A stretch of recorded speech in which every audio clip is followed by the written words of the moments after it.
കോൺഗ്രസ് നേതാവായ ബാങ്ക് പ്രസിഡന്റിനെതിരെ ആത്മഹത്യാക്കുറിപ്പ് എഴുതി auto driver ആത്മഹത്യ ചെയ്തു. ചെമ്പഴന്തി അണിയൂർ ജാനകി ഭവനിൽ ബിജുകുമാറാണ് ആത്മഹത്യ ചെയ്തത്. മൃതദേഹവുമായി ബാങ്കിന് മുന്നിൽ ബന്ധുക്കൾ പ്രതിഷേധിച്ചു. ഷീജ ചേരുന്നു. ഷീജ, എന്തൊക്കെയാണ് ഈ വാർത്തയുടെ വിശദാംശങ്ങൾ? ചെമ്പഴന്തി കാർഷിക ബാങ്ക് പ്രസിഡന്റ് ജയകുമാറാണ് തന്റെ മരണത്തിന് ഉത്തരവാദി എന്ന് എഴുതിയാണ് ഈ ഓട്ടോ ഡ്രൈവർ ആത്മഹത്യ ചെയ്തിരിക്കുന്നത്. അതായത് ചെമ്പഴന്തി അണിയൂർ സ്വദേശിയായിട്ടുള്ള ബിജുകുമാറാണ് ആത്മഹത്യ ചെയ്തത്. ചെമ്പഴന്തി കാർഷിക ബാങ്ക്, ഈ ബാങ്കിലെ ബിജുകുമാറുമായി സാമ്പത്തിക ഇടപാടുകൾ ജയകുമാറിന് ഉണ്ടായിരുന്നു. പ്രത്യേകിച്ചും ജയകുമാറിന്റെ പക്കലുണ്ടായിരുന്ന സ്വർണം ബിജുകുമാറിന് നൽകിയിരുന്നു. ഇത് എടുത്തു നൽകാമെന്ന് പറഞ്ഞിട്ടും പക്ഷേ മറ്റൊരു ബാങ്കിലാണ് വെച്ചിരുന്നത്. പക്ഷേ ഈ സ്വർണം എടുത്തു നൽകാത്തൊരു സാഹചര്യമായിരുന്നു കഴിഞ്ഞ 6 മാസമായിട്ടുണ്ടായിരുന്നത്.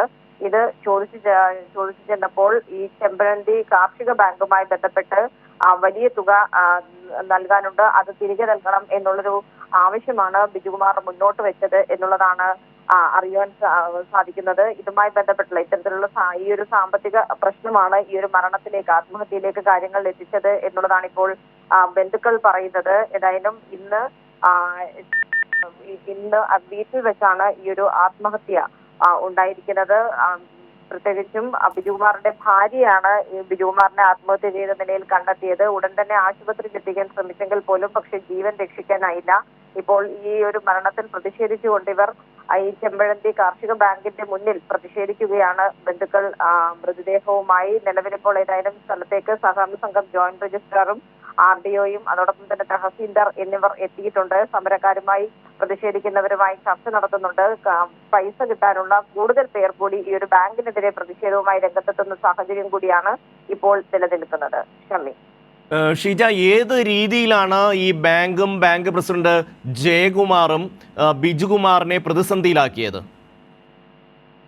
നിലവിൽ ഏതായാലും ഈ ബാങ്കുമായി ബന്ധപ്പെട്ട് വായ്പ എടുത്തിരുന്നു. പക്ഷെ ആ വായ്പയുമായി ബന്ധപ്പെട്ട് കൃത്യമായ രീതിയിൽ ബിജുകുമാർ തുക തിരികെ അടയ്ക്കുന്നുണ്ടായിരുന്നു. അതിൽ യാതൊരു തരത്തിലുള്ള പ്രശ്നവും ഇല്ല എന്നുള്ളതാണ് നമുക്ക് ഈ ബിജുകുമാറിന്റെ കുടുംബവുമായി ബന്ധപ്പെടുമ്പോൾ മനസ്സിലാക്കാൻ സാധിക്കുന്നത്. പക്ഷേ ബിജുവിൽ നിന്നും ജയകുമാർ കുറച്ച് സ്വർണം വാങ്ങിയിരുന്നു. അത് മറ്റൊരു ബാങ്കിൽ വെച്ചതിന് ശേഷം പണയം വെച്ചിരുന്നു. പക്ഷേ ആ സ്വർണം എടുത്തു കൊടുക്കാം എന്ന് പറഞ്ഞ സമയത്തിന് ശേഷവും ആ സ്വർണം എടുത്തു കൊടുക്കാത്തൊരു സാഹചര്യമായിരുന്നു. ഇതുമായി ബന്ധപ്പെട്ട് ഇവർ തമ്മിൽ വാക്കുതർക്കമായിരുന്നു.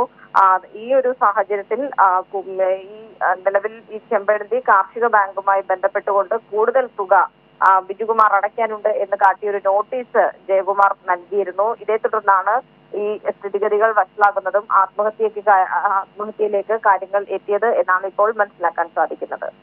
ബന്ധുക്കളുടെ പ്രതിഷേധം തുടരുകയാണോ? ബന്ധുക്കളുടെ ആവശ്യം എന്താണ്? തീർച്ചയായും ബന്ധുക്കൾ ഏതായാലും പ്രതിഷേധവുമായി ഇവിടെ ഈ ബാങ്കിന് മുന്നിൽ തുടരുകയാണ്. ഈ ഒരു സാഹചര്യത്തിലാണ് മൃതദേഹവുമായി ആ രീതിയിൽ പ്രതിഷേധം മുന്നോട്ട് പോകുന്ന ഒരു ഘട്ടത്തിൽ കൂടിയാണ് ഇപ്പോൾ സഹകരണ സംഘം ജോയിന്റ് രജിസ്ട്രാറും RDOയും തഹസീൽദാറും അടക്കം ഇവിടെ സ്ഥലത്തെത്തിയിരിക്കുന്നതും ബന്ധുക്കളുമായി ഇപ്പോൾ ചർച്ചകൾ നടന്നുകൊണ്ടിരിക്കുന്നതും.